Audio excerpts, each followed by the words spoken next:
Réel plaisir de vous retrouver, chers téléspectateurs, pour le show de la jeunesse. Jeunesse dorée, c'est votre émission. Nous sommes là. Tous mes chroniqueurs et mes chroniqueuses sont au rendez-vous pour ces 1h30 d'émission Innova, Junior d'Afrique, des lettres et des arts et kiff numérique. C'est parti. Yeah, yeah, yeah.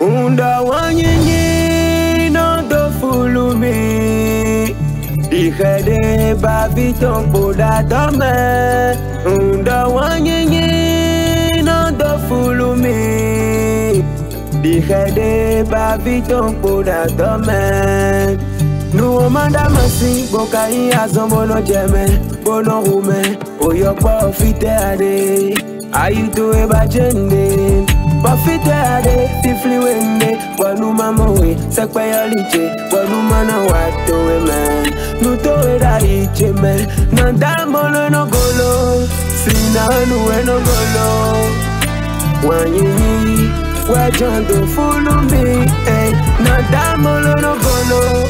Sinanu eno bolo Wanyini ewa jando fulu me Je ferai la grève la fin pour avoir ton attention Nango non globa conseil non Wanyini en support Et dans tes yeux je suis la plus belle C'est dans tes bras que je me sens femme À tes côtés je suis une reine Seulement avec toi que tout est en paix Oh mon bébé viens me mettre à l'aise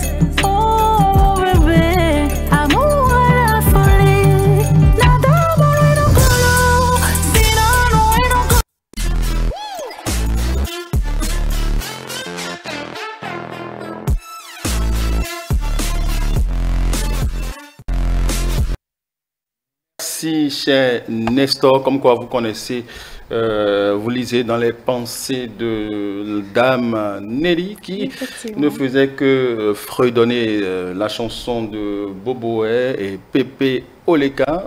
Nelly, bonjour. Bonjour Habib et bonjour à tous nos amis téléspectateurs. Merci de toujours prendre le rendez-vous de Innova oui, le rendez-vous et de Jeunesse Dorée. Bien sûr, le rendez-vous est pris. Mais dites-nous, vous fumez l'amour à présent? Ah, fumer l'amour, le mot est fort quand même. Hein. Je ne fume pas l'amour, mais l'amour, c'est... Vous fumez? Non, absolument pas. Absolument pas. Je n'ai jamais dit ça. D'accord. Nous allons revenir à vous dans la seconde manche de votre rubrique Innova. Mais avant vous, nous avons Oriane Tokbo. Bonjour Habib, bonjour à toutes et à tous. Vous m'avez promis quelque chose. Hein, bien évidemment. Vous m'avez promis une bouteille de Coca-Cola tout à l'heure. À la descente de l'émission, je vais me faire le plaisir de la boire, n'est-ce pas? Bien sûr. Alors, la première manche découverte, c'est avec vous, Oriane. On y va tout de suite. Bonjour à toutes et à tous à nouveau. L'innovation et la découverte du jour, c'est bien évidemment concernant les camions autonomes.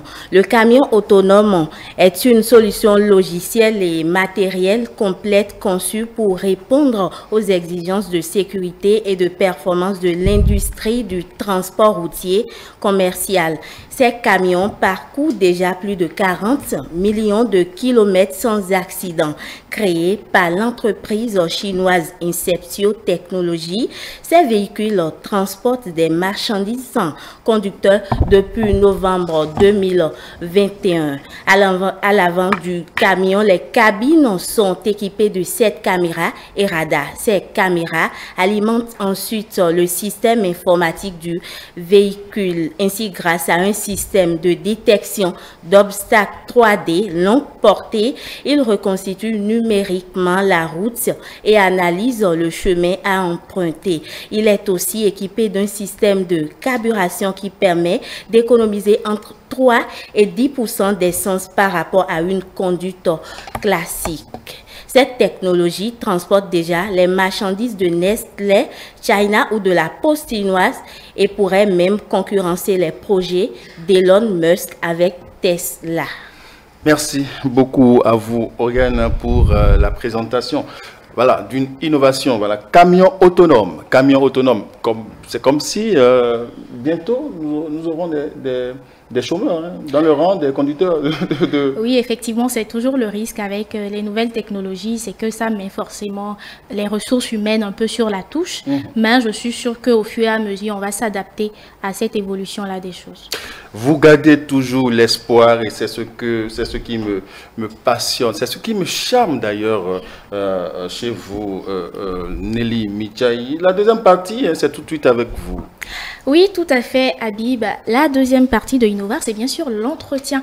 Et aujourd'hui, le sujet qui va nourrir le débat sur le plateau de Innovar, c'est bien sûr Civic Tech, levier d'innovation pour une justice citoyenne accessible au Bénin. Quand je dis Civic Tech, vous percevez certainement deux thèmes, civisme et technologie. Oui. Donc, ces deux thèmes forment tout simplement Civic Tech, qui font référence à une démocratie participative à travers des solutions numériques. Et pour en parler, nous recevons un fin connaisseur. Il s'appelle Fréjus Atinoglo.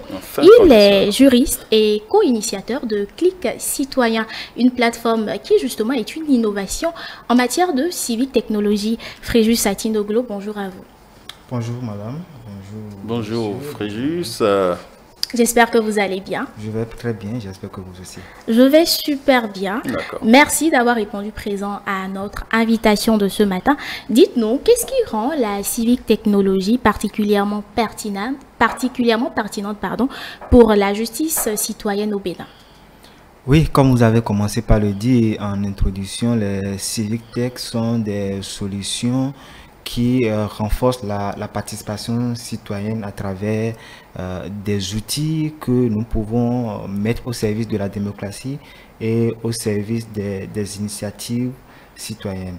Alors quand on parle de civic tech et de justice, il faut faire un lien. Parfois on peut se demander mais quel est quel est le lien entre civic tech et justice. Vous savez, il y a quelques années, il y a une trentaine d'années, Internet n'était pas connu, ou Internet était juste réservé pour une certaine catégorie de personnes, les militaires, les Américains qui pouvaient se communiquer entre eux avec Internet. Mais aujourd'hui, Internet est accessible à tout le monde. Et lorsqu'on revient sur le côté justice, on verra que dans tout État démocratique, on parle de la séparation des pouvoirs, qui voudrait que les pouvoirs soient séparés. Comme Montesquieu le dit, il faut que le pouvoir arrête le pouvoir. Et donc on va dire qu'il y a le pouvoir législatif, il y a le pouvoir exécutif, il y a le pouvoir judiciaire. Le pouvoir judiciaire qui va permettre aux citoyens d'aller se plaindre lorsque les deux autres pouvoirs n'auront pas à se retrouver dans leur rang. Et c'est le pouvoir juridictionnel qui aura également à contrôler le pouvoir exécutif et le pouvoir judiciaire. Donc, il va se poser un problème d'accessibilité à ce pouvoir-là. Et aujourd'hui, grâce au Civic Tech, on peut avoir assez facilement accès à ce pouvoir-là. C'est vrai qu'au Bénin, nous n'avons pas encore une évolution en termes d'accessibilité au pouvoir judiciaire à travers les Civic Tech. Quand vous dites assez facile, je ne comprends assez facile, c'est-à-dire lorsqu'on prend, c'est vrai qu'aujourd'hui on fait l'effort de délocaliser nos tribunaux, mais soyons honnêtes en reconnaissant qu'il y a toujours des tribunaux qui sont loin des citoyens.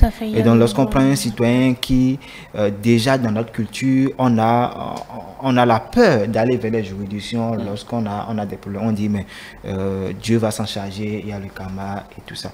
Donc un citoyen qui doit parcourir peut-être 3 à 5 km pour avoir accès à la justice, je pense qu'il se pose un problème d'accessibilité à la justice. Donc la civic technologie finalement aide à rapprocher un peu plus, si ce n'est virtuellement, les citoyens et le pouvoir judiciaire. D'accord. Et quand on parle d'accessibilité, justement, aujourd'hui, on se rend compte que civic tech, c'est numérique, c'est technologie. Il y a beaucoup de personnes qui quand même ne sont pas lettrées, ne sont pas habituées à la chose numérique. Comment ces personnes-là font pour bénéficier des innovations dans le domaine de la civic technologie? Oui, je pense que ce débat-là est est révolue parce que lorsque vous prenez nos moments, je ne vais pas faire une discrimination de gens, mais lorsque vous prenez nos moments dans les marchés, on constate clairement que ces moments-là savent utiliser parfois mieux le téléphone portable que nous-mêmes.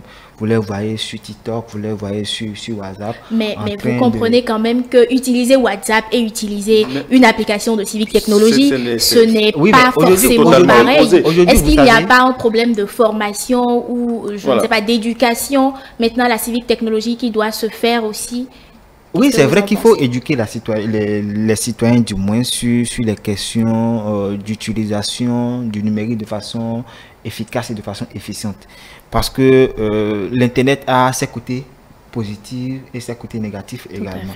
Et donc, lorsqu'on n'éduque pas les citoyens sur les côtés positifs de l'Internet, on a tendance parfois à avoir plus le côté négatif ou à utiliser plus le côté négatif. Mais lorsqu'on parle de Civic Tech aujourd'hui, je pense que la question d'accessibilité par rapport à l'alphabétisation ou non, oui, ça va se poser, mais c'est un débat qui de plus en plus est révolu parce que aujourd'hui, nous avons un accès facile au Civic Tech et les Civic Tech également, je veux dire de façon vulgaire, se déplacent vers les citoyens. Vous avez des Civic Tech aujourd'hui qui permettent de faire des audios ou des robots qui peuvent traduire dans plusieurs langues, en Yoruba, en fon, etc. et exécuter des demandes qu'on leur fait. Donc aujourd'hui, la question d'alphabétisation par rapport au Civic Tech, je pense que c'est une question qui est de plus en plus révolue. Vous avez dit tantôt que vous déplacez vers la population, la communauté. Est-ce que vous avez le sentiment que la population, déjà, enfin, celle qui est dans les hameaux même du pays, connaît ses droits et devoirs? C'est une question difficile à répondre parce qu'on n'a pas des données sur lesquelles on peut se baser pour dire oui, les citoyens ne connaissent pas leurs droits et devoirs. Mais de façon générale, même quand on laisse les citoyens qui sont éloignés et qu'on reste même à Cotonou ici, on va remarquer que les citoyens, en tout cas tout le monde ne connaît pas ses droits et devoirs. Vous voyez des gens qui se retrouvent dans des situations de violation de leurs droits, mais ne sont même pas conscients que c'est une situation de violation. Justement. De leurs droits. Et donc, ce n'est pas une question des citoyens qui sont éloignés, mais c'est une question d'ordre général. Est-ce que les citoyens connaissent leurs droits et devoirs? Je pense que est-ce que Civic Tech prévoit déjà des solutions par rapport à ça? Oui, aujourd'hui, il y a beaucoup de plateformes aujourd'hui qui rendent l'accès facile à ces droits et devoirs dans plusieurs langues. Je connais des plateformes aujourd'hui qui ont traduit des lois Toussaint, etc., qui ont traduit des lois dans les langues en fon, en Yoruba, etc. Je pense que ce sont des Civic Tech qui permettent quand même aux citoyens d'avoir la connaissance de leurs droits et devoirs aujourd'hui. Mais la question reste toujours, est-ce que les citoyens ont connaissance de leurs droits? C'est vrai que l'article 40 de notre Constitution fait obligation à l'État d'enseigner les droits et devoirs dans toutes les langues, par tous les moyens possibles, afin que tous les citoyens, même les derniers citoyens béninois, puissent avoir Je pense que la question c'est plutôt, est-ce que la sensibilisation vraiment se fait, est-ce qu'elle est efficace sur le terrain? Et parlons justement de Civic Technology, vous êtes co-initiateur, je le disais à l'entame, de Clic Citoyen, qui est une initiative d'un groupe de personnes, une innovation justement dans le domaine de la Civic Technology. D'où est-ce que l'idée est partie? Alors, l'idée est partie d'un constat qu'un groupe de jeunes a fait en 2020. Vous savez, quand on prend les droits humains, aujourd'hui, l'organe qui est chargé au Bénin, l'organe suprême qui est chargé de veiller au respect de ces droits-là, c'est la Cour constitutionnelle. Et il y a quelques années en arrière, pour saisir la Cour constitutionnelle, il faut une procédure. C'est vrai que c'est gratuit, c'est accessible, mais on vous demande de mettre votre adresse et de mettre également votre boîte postale.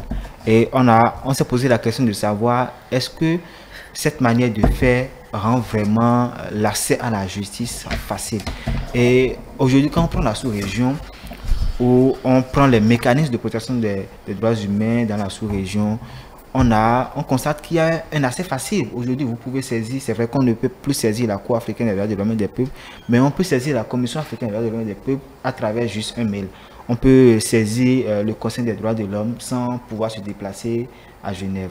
Et donc, on a constaté que pour qu'une juridiction ou un organe de protection des droits humains puisse être efficace, il faudrait que l'accès soit facile. Et c'est à partir de là que nous avons pensé l'initiative Clic Citoyen. Clic Citoyen qui a pour but, comme on a commencé par le dire, de rapprocher les juridictions des citoyens. De façon virtuelle. De façon virtuelle. C'est vrai qu'aujourd'hui, il y a déjà un effort qui est fait, ou quand vous prenez en termes de mécanismes de protection des droits humains, vous prenez l'INF, l'Institut national de la femme, vous prenez l'agence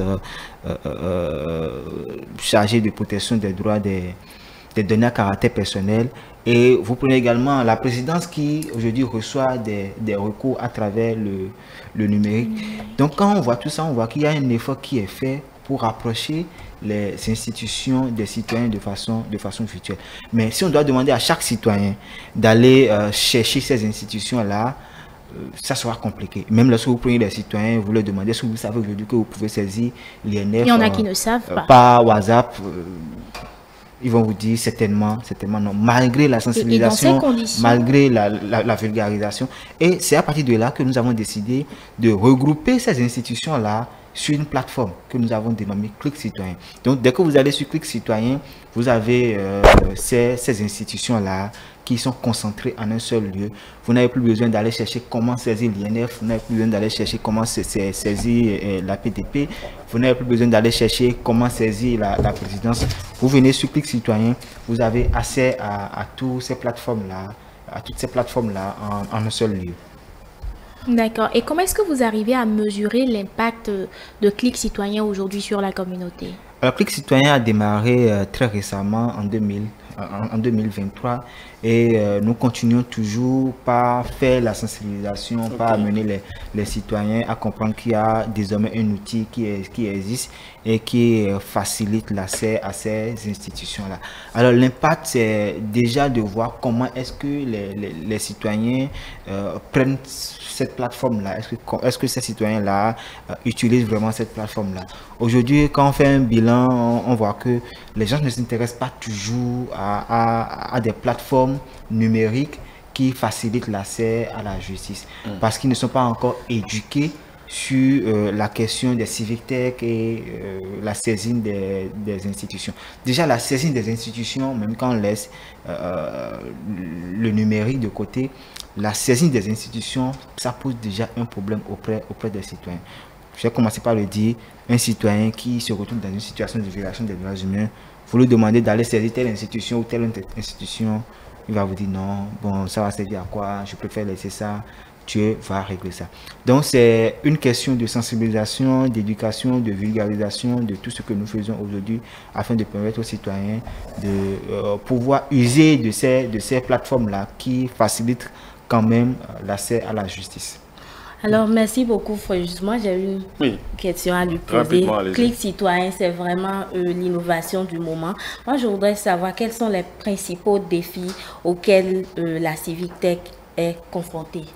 Les principaux défis, déjà, c'est l'accès à Internet. Parce que vous savez que nous sommes dans un contexte où Internet n'est pas encore totalement accessible. Ou même nous qui sommes à Cotonou ici, nous avons déjà des difficultés à pouvoir utiliser Internet de façon convenable. Donc notre premier défi, c'est l'accès à Internet. Et l'autre défi également, c'est également la communication sur notre plateforme, parce qu'il faut que les citoyens puissent avoir connaissance que quelque chose existe afin de pouvoir l'utiliser. Et donc, les deux défis que nous avons actuellement, c'est l'accès à Internet et c'est également rendre accessible la connaissance de cette plateforme-là auprès des citoyens.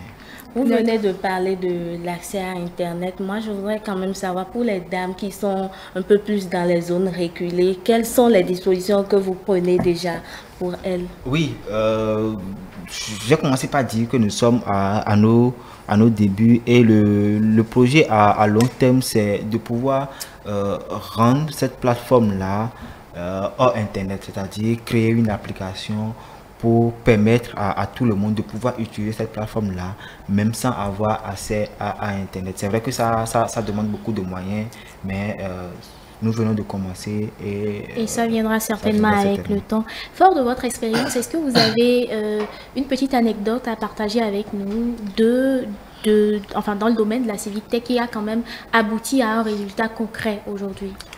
Oui, je vais rester proche ici. Il y a quelques mois, un citoyen, on a vu un citoyen qui dénonçait sur la plateforme INS, ancien Twitter, qu'il avait fait la demande de certains actes à travers le numérique, et malgré qu'il avait payé et qu'il n'avait pas reçu son acte.